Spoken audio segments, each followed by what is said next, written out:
Les vraies voix Sud Radio, le coup de projecteur des vraies voix. Je suis pour rien pour le cyclone. Vous pouvez me le reprocher, c'est pas moi. Vous avez vécu quelque chose de terrible. Tout le monde se bat. Et n'opposez pas les gens. N'opposez pas les gens. Si vous opposez les gens, on est foutus. Parce que vous êtes contents d'être en France. Parce que si c'était pas la France, je peux vous dire, vous seriez 10 000 fois plus dans la merde. C'est la réalité. Voilà le président de la République qui avait tenu ses propos. Alors sa visite aujourd'hui semble un petit peu plus calme, mais nous vous posons quand même la question sur le compte X de Sud Radio. L'appartenance de Mayotte à la France, c'est une chance pour Mayotte, la France, les deux ou pour personne? Vous dites c'est une chance pour Mayotte à 36%, pour la France à 7%, pour les deux à 20% et pour personne à 37%. C'est une consultation, c'est sur le compte X de Sud Radio. Ça n'engage que vous, mais si vous voulez faire inverser la tendance, n'hésitez pas. Emmanuel Macron a donc atterri ce matin à Mayotte, 4 mois après le passage du cyclone Chido. Sur place, la situation globale demeure chaotique. Le gouvernement assure avoir entamé la phase de reconstruction efficacement. Les élus locaux déplorent l'immobilisme de l'État français. Parlons vrai, entre la crise migratoire orchestrée par le voisin comorien, les carences en eau, en infrastructure, en matière d'emploi, la France a-t-elle abandonné son département d'outre-mer? Estelle Youssoufa est donc avec nous, députée Lyotte de Mayotte. Madame la députée, on vous a écouté il y a de cela quelques secondes, vous avez planté le décor. J'aimerais juste vous confronter à l'ensemble de nos vraies voix et peut-être Philippe Bilger qui va ouvrir la discussion. Bien sûr, ouais. D'abord pour moi, Mayotte c'est la France. Il est clair que ça n'est pas cette tragédie à la suite du cyclone qui doit nous faire douter de cela. Ensuite, j'ai l'impression au sujet de Mayotte de voir ce qu'on voit trop souvent à la suite de tragédies de toute nature, un premier mouvement où on réclame des aides matérielles et humaines d'urgence, et de l'autre côté, on voit des victimes qui sont désespérées parce qu'elles nous disent ça n'arrive pas, comme si le pouvoir politique ne tenait pas ses promesses. J'ai l'impression tout de même qu'il a commencé à les tenir, mais qu'évidemment, face à une situation qui semble continue à se dégrader, notre Madame la députée va nous dire ce qu'il en est tout à l'heure. Oui, alors situation Estelle Youssoufa, merci encore une fois d'être avec nous. Vous avez bien sûr croisé le président de la République aujourd'hui, hein? Oui, j'ai accompagné le président de la République lors de sa visite, que j'ai préparée avec lui lors de réunions. Il me semble important de souligner quand même dans votre présentation que je ne comprends pas bien que l'on puisse dire est-ce que Mayotte est une chance pour la France et la France est une chance pour Mayotte.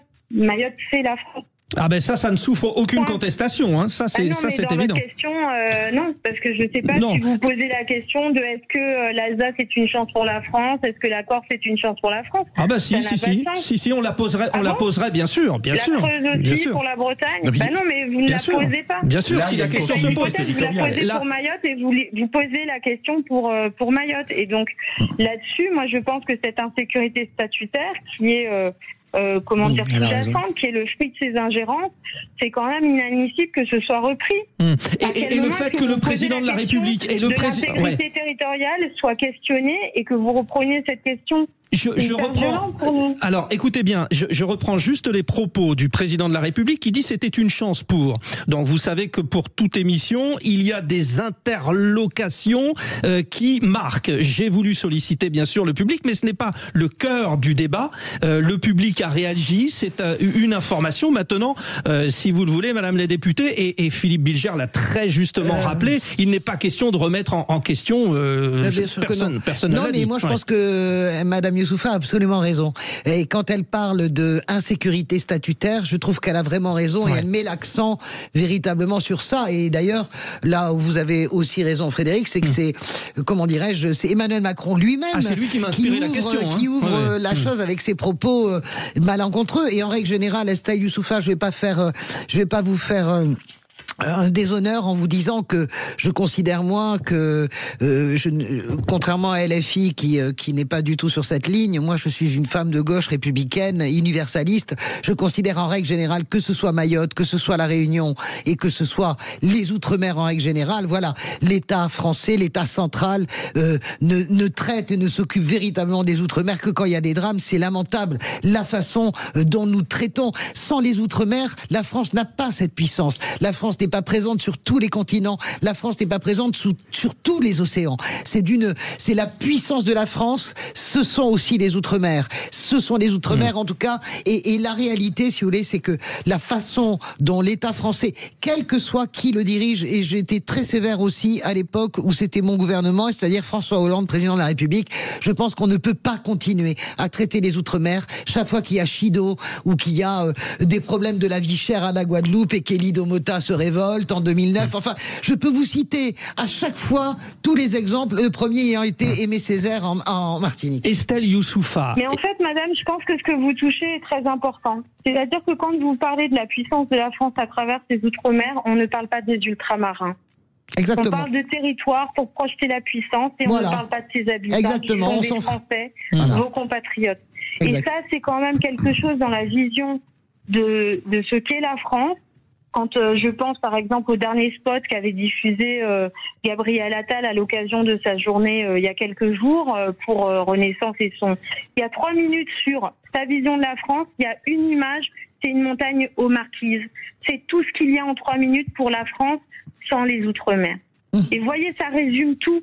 Je suis d'accord. Parce qu'il y a un sujet et qui est grave, hein. Alors que la France est vulnérable dans ses outre-mer, qu'elle est attaquée, parce qu'on le voit dans les ingérences étrangères, les Russes, l'Azerbaïdjan, les Comores utilisent les problèmes qui sont réels d'inégalité de traitement, de vie chère, d'absence d'eau, et là on le voit de destruction de Chido. Ça a accentué la pression sur Mayotte, par exemple, avec encore plus de migrants qui sont arrivés. Donc on voit bien que nos adversaires utilisent la faiblesse de l'État dans les Outre-mer pour attaquer la France. Mais il y a quand même une vision dans l'Hexagone où on ne prend pas en compte les ressortissants ultramarins. Les êtres humains, les êtres humains, voilà, les êtres humains ont les mêmes aspirations que les autres Français. Et ils sont invisibilisés. Voilà. Et rien que pour cela, c'était important. Voilà. Non, mais c'est vraiment. Mais Estelle Youssoufa, elle a raison. C'est insupportable. C'est-à-dire que c'est pour ça que nous voulions placer le débat là-dessus. On est dans l'abstraction. En gros, grâce aux Outre-mer, on est la deuxième puissance maritime à quelques miles près des États-Unis. En gros, on raisonne comme ça. Mais on parle d'êtres humains. On parle de gens qui font des tours d'eau. C'est des Français qui font des tours d'eau. Est-ce que vous accepteriez que dans la Creuse, on soit obligé de se priver d'eau 3 jours sur 5? Impossible. Eh ben, c'est comme ça en Guadeloupe. C'est comme ça en Guadeloupe. Le débat que vous avez, vos prises de position dans les médias, mais aussi quand les Français donnent 40 millions d'euros à la Fondation de France pour aider Mayotte, cette solidarité, cette compassion, cet élan des Français envers les autres Français qui sont de l'autre côté des océans, c'est ça qui pousse la classe politique à agir. Oui, je suis d'accord, parce que les Français, ils sont... C'est un espoir très fort. C'est un espoir très fort parce qu'on sent cette solidarité. Votre indignation, elle est partagée. Et pour nous, ultramarins, qui sommes si seuls et si loin de l'Hexagone, quand on vous entend et qu'on sait que vous avez, vous, ce pacte républicain qui est vivant, et vous vous dites c'est inadmissible que la République laisse d'autres Français ne pas avoir d'eau au robinet, payer un pack d'eau alors qu'il n'y a pas d'eau au robinet, 12 € parce que c'est le prix d'un pack d'eau à Mayotte. Ben ça, cette indignation, elle est profondément républicaine et moi je vous en remercie. Merci Madame Youssoufa. C'est quelque chose dont on a besoin. Merci Madame Youssoufa. Très bien. Alors, Estelle Youssoufa, on continue ce tour de table. Hein. Vous avez vu, on essaye d'aborder tout. Franchement, c'est le Parlons Vrai sur Sud Radio. Et vraiment, encore une fois, merci. Hein. C'est un plaisir de vous avoir parce que je sais qu'il amène des sous quand même, Macron. Là. Oui. Il amène de l'argent un peu. Là. Emmanuel Abramovitch. N'en déplaise au Quai d'Orsay, la France a aussi des colonies et elles sont tellement belles et depuis si longtemps ces colonies qu'elles ne s'appellent plus colonies, elles s'appellent la France. Et quand on s'occupe de la France, qu'on est en charge de la France, eh bien on s'en occupe complètement. Je ne peux pas oublier, Madame la députée, qu'avant cette tragédie, il y avait déjà une difficulté majeure pour votre île, qui était celle de l'invasion des irréguliers, et que ce problème n'était pas traité par la France et ne vous défendez pas, vous, en tant que Français, dans votre exercice de citoyenneté, dans votre accès aux droits et à vos territoires, à votre droit à la sécurité était bafoué et que maintenant, vous avez deux problèmes majeurs. Eh bien, nous devons maintenant faire en sorte que le président en déplacement en France, au bout de la France, eh bien, prennent à bras le corps ces deux sujets et ne les lâchent pas. Car vous êtes la France, vous allez rester la France, et nous avons approuvé que même ici, à Paris, eh bien, on sait s'occuper de vous comme si nous étions avec vous. Emmanuel Macron... Ah, mais moi, je suis sur votre antenne, il y a plein de Mahorais, en fait. Ouais, on est des Mahorais. Vous voyez, Estelle Youssoufa, vous voyez bien. Aujourd'hui, nous sommes tous des Mahorais. S'il vous plaît. Nous sommes tous des Mahorais. S'il vous plaît, juste donc, Emmanuel Macron a dit être venu faire le constat de ce qui est bien fait et ce qui n'est pas assez bien fait. Est-ce qu'il vous a, bien sûr, écouté Estelle Youssoufa, et est-ce que de cette visite, il en sort des éléments clairs, urgents, précis? On vous écoute. Oui, voilà, le président a annoncé 3 milliards. C'est pas assez, mais c'est un début, c'est une base de négociation. Moi, sur le fond, ce que je retiens, c'est quand même le chef de l'exécutif qui amène quelques ministres avec lui pour secouer son gouvernement, parce qu'en fait, c'est ça ce qui s'est passé. Et oui, le président ne vient pas avec ses bulldozers et des parpaings, parce que nous, on voudrait que la reconstruction démarre tout de suite. Et voilà. Mais par contre, il met en branle son gouvernement, et ça, pour nous, c'est capital. On ne peut pas faire sans, en fait. Et donc oui, comment dire, il y a des vraies difficultés sur le terrain et le président a entendu, a été au contact avec la population qui lui a dit, nous on dort toujours avec des bâches au-dessus de nos têtes. Vous nous avez promis un prêt à taux zéro que les banques ne veulent pas déployer pour nous permettre de reconstruire nos maisons. Les assureurs veulent pas rembourser les assurés. Enfin, vous voyez, des vrais sujets concrets. Il est anormal que plusieurs mois après... Alors, attendez, Emmanuel Abramovitch. Il est anormal que plusieurs mois après la tragédie, on en soit toujours là. Quand je vous écoute, Madame la députée... 4 mois, précisément. 4 mois. Quand je vous écoute, Madame la députée, mais j'ai l'impression que cette catastrophe, c'était hier. Ouais. Et en fait, non. Est-ce qu'il y a des circonstances atténuantes, Estelle Youssoufa? Est-ce qu'il y a des... Non, aucune. C'est pas des circonstances atténuantes, mais les explications, c'est que je vous rappelle que Chido a frappé quand il n'y avait pas de gouvernement, ni de budget.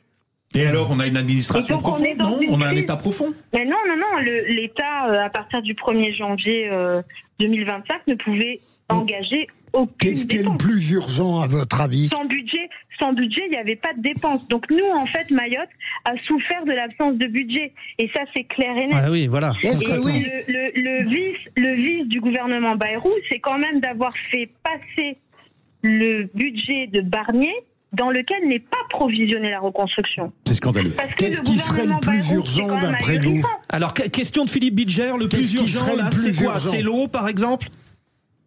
Non, le plus urgent, c'est les maisons privées. C'est une catastrophe. Que les gens soient toujours 4 mois après avec des bâches dans des maisons pas habitables. Moi, ma maison a été détruite, elle n'est toujours pas habitable. Si vous voulez, les gens, ils sont à bout psychologiquement. Et Madame Youssoufa, j'ai une question, parce que est-ce qu'on peut utiliser, par exemple, d'un grand mal, on peut essayer de faire un grand bien? Je sais que ça, c'est votre philosophie. Est-ce que c'est la philosophie? La crise de Sido. C'est voilà, là où croit le péril, croit aussi ceux qui sauvent, j'aurais dit Oderlin. Et la question, c'est, est-ce que vous allez utiliser ce tabula rasa, finalement, de Chido pour finalement reconstruire en dur et faire une vraie urbanisation? Et ce sera votre conclusion, Estelle Youssoufa? C'est l'objectif, que cette reconstruction soit ambitieuse, durable, et qu'on règle enfin le problème migratoire, parce que vous en avez parlé, les migrants continuent à arriver, le président annonce des mesures pour lutter contre l'immigration clandestine, dont acte. On est tous Saint-Thomas à Mayotte.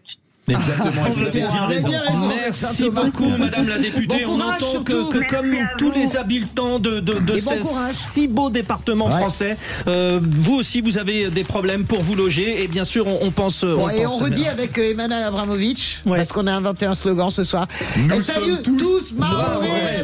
Nous sommes tous Mahorais. Merci aux Mahorais, Philippe Bilger. Merci à la Mahoraise, Françoise Degois. Merci aux Mahorais, Emmanuel Abramovitch. Et dans un instant, Les vraies voix continuent, les vraies voix citoyennes. Et j'en profite pour remercier Nelly Boulet-Soulier qui nous a aidé à préparer cette émission. Restez bien avec nous, les infos de 19h, bien sûr, ça reprend, l'actualité est chaude aujourd'hui.